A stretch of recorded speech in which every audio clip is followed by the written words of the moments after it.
iskahorimaad u dhaqaaya ciidamo ka waasusan kuwa dowladda gaar ahaan ciidamada xoogga dalka ayaa ka dhacay xarun ciidamada imaaraadka ay ku taabali jireen qaar ka mid a ciidamada xoogga dalka oo ku taal degmada hodan iskahorimaadku muddo ayuu socday waxaana ciidamadu ay isku adeegsadeen hubkii waxaana rasaasta laga maqlay meelo kala duwan oo goobta dagaalku ka socday ka baksan dadka deegaanka ayaa in muddaha xaafadaha ku jiray waxaa hakad galay isku socodka gaadiidka wadadaas isticmaalaya gaar ahaan wadadii tarabuunka ilaa warshada caanaha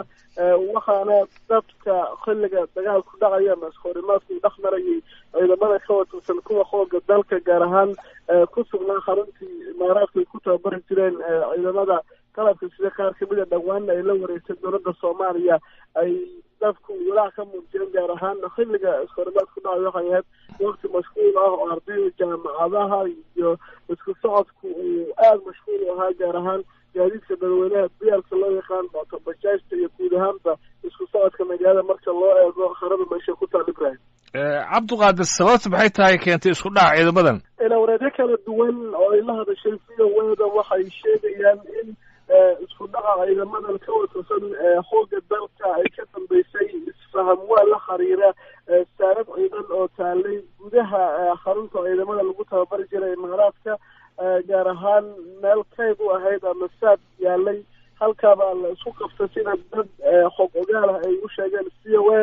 intaas kadib ciidamadu way isku afgaran waayeen in bakhaarkaasi hub uu ku jiray in la bixiyo iyo in kale taas ayaa markii dambe keentay in iskusaaseyn dhex marto ciidamadan ka watirsan xoogga dalka oo dhowaan dowladda guud ahaan bay la wareegtay maamulkii haradaas iyo ciidanka halkaasi ku sugnaa guud ahaanba oo dhowaan uu abaanduulaha ciidamada xoogga dalka jenaraal cabdullaahi cali caanood uu la hadla warbaahinta xaruntaasina uu tegay cabdiqaadir waxaad ii sheegtay in rasaasta xooggeeda laga maqlaayay meelaha ku dhadhow ee xerada wax khasaara oo ilaa hadda la sheegay saraakiisha amniga la hadlay qaarkood oo ka howlgala degmada hodan iyo meelo kale waxay ii sheegeen in dhaawacyo jiraan laakiin weli ay wadaan kala koobka iyo khasaaraha halkaasi ka dhashay meesha waxay ahayd meel mashquul badan ilaha caafimaadku weli maysan noo xaqiijin tirada dhaawacyo ee la gaarsiiya laakiin saraakiisha amniga qaarkood oo la hadla waxay ii sheegeen in ay ku mashquulsan yihiin tira koobka haddii khasaara uu jira iyo dhaawacyada intay leeyihiin iyo hadday dhimasha jirto laakiin weli dowladdu war rasmi kama soo saarin arrinta la xiriirta khasaaraha ka dhashay ibrahim waa sidee haatan xaaladda xaruntaasi hadda way degan tahay xaaladda waxaana harada tegay saraakiisha ugu sarreysa ciidamada xoogga dalka waxaa lee xaqiijin goor dhaweed uu halkaasi gaaray taliyaha ciidamada xoogga dalka jenaraal gorod waxaa sidoo kale halkaasi tegay abaanduulaha ciidamada xoogga dalka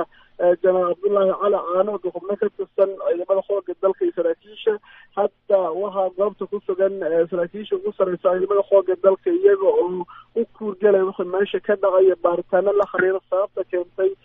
istursaansaynta iyo dagaalkan muddada socda goobta ka dhacay cabdiqaadir labada ciidan ee ku dhex dagaalamay xarunta hadda ma xarunta wada joogaan